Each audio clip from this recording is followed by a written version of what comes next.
Hi friends, welcome to Advitha's recipes. నా channel మీరు మొదటిసారి చూస్తున్నట్లయితే సబ్స్క్రైబ్ చేసుకోండి. పండగలప్పుడు నైవేద్యంగాను, లేదంటే చిన్నపిల్లలకి లంచ్ బాక్స్ త్వరగా చేయాలనుకున్నప్పుడు, లేదంటే ట్రైన్ జర్నీస్ చేస్తున్నప్పుడు ఫుడ్ ప్రిపేర్ చేసుకోవాలి అనుకుంటే మనందరం చేసుకునే ఈ పులిహోరని నేను ఏ విధంగా చేస్తానో మీతో షేర్ చేసుకోవాలనుకుంటున్నాను. వాటికి కావాల్సినవి: నువ్వుల నూనె 5 స్పూన్లు, వేరుశనగ గుళ్ళు 1 కప్పు, పచ్చిశనగపప్పు 2 స్పూన్లు, మినపప్పు 1 స్పూను, ఆవాలు 1 స్పూను, కరివేపాకు గుప్పెడు, ఎండుమిరపకాయలు 5, పచ్చిమిరపకాయలు 5, అల్లము 1 ఇంచు, చింతపండు 1 నిమ్మకాయ సైజ్ అంతా. వీటిని నానబెట్టుకోవాలి. ఉప్పు రుచికి తగినంత, పసుపు చిటికెడు, ఇంగువ 1 స్పూను.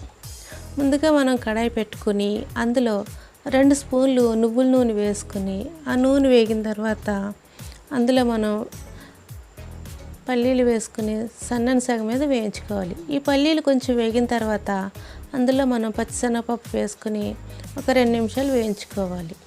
ఆ తర్వాత మనం మినపప్పు వేసుకుని సన్నని సగం మీద వేయించుకోవాలి. ఈ 3 వేగిన తర్వాత ఇందులో మనం సన్నగా తరిగిన అల్లం ముక్కలు వేసుకొని బాగా వేయించుకోవాలి. ఈ అల్లం వేసిన తర్వాత మనకి మంచి వాసన వస్తుందండి. ఈ అల్లం బాగా వేగిన తర్వాత అందులో సన్నగా తరిగిన పచ్చిమిరపకాయలని వేసుకోవాలి. ఈ పచ్చిమిరపకాయలు వేగిన తర్వాత ఇందులోనే మనం ఎండుమిరపకాయలని వేసుకోవాలి. ఈ ఎండుమిరపకాయలు కూడా వేగిన తర్వాత ఇందులో మనం కరివేపాకు వేసుకోవాలి. వీటన్నిటిని మనం సన్నని సగం మీద మాత్రమే వేయించుకోవాలండి.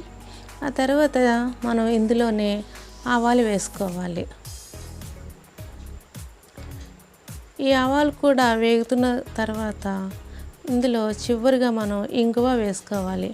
ఇంగువ వేసుకోవడం అన్నది మన ఆప్షన్ అండి. ఇంగువ వాడడం ఇష్టం లేని వాళ్ళు వేసుకోకుండా స్కిప్ చేసుకోవచ్చు. కానీ ఇంగువ మనకి ఆరోగ్యానికి మంచిది కాబట్టి ఇంగువ వేసుకోవడానికి ట్రై చేయండి.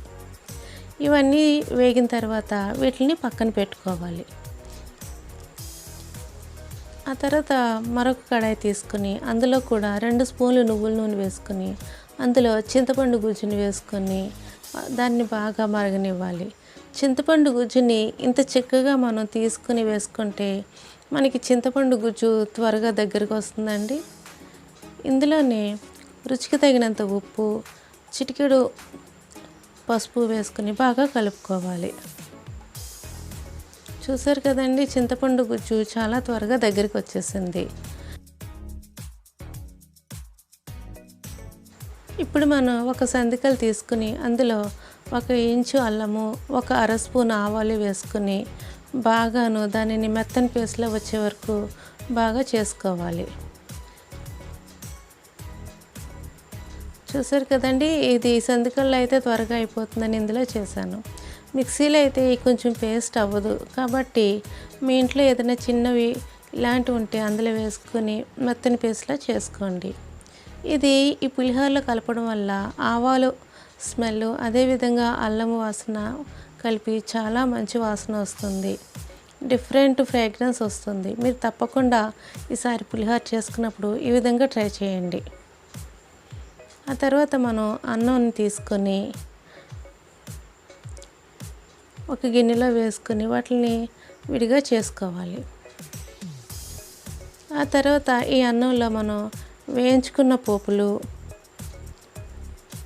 అదేవిధంగా మనం రుబ్బుకున్న ఈ అల్లము ఆవాలు ముద్దని, అదేవిధంగా మన రుచికి సరిపడినంత చింతపండు పులుపుని కూడా వేసుకొని ఈ మూడింటిని బాగా కలుపుకోవాలి.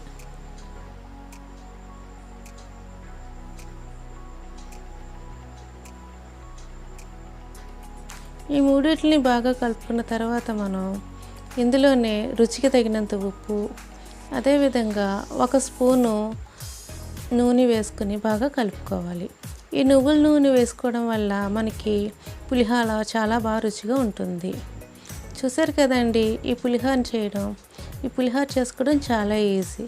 నేను చెప్పినట్లు మీరు ఈసారి అల్లము ఆవాలు కలిపిన ముద్దను వేసుకొని మీరు పులిహోరను కలుపుకొని దాని రుచి ఏ విధంగా వచ్చిందో మీరు నాకు కామెంట్ రూపంలో చెప్పండి. నా వీడియో కనుక మీకు నచ్చినట్లయితే లైక్ చేయండి, షేర్ చేయండి, కామెంట్ చేయండి. సబ్స్క్రైబ్ చేసుకోవడం మర్చిపోకండి. Thanks for watching.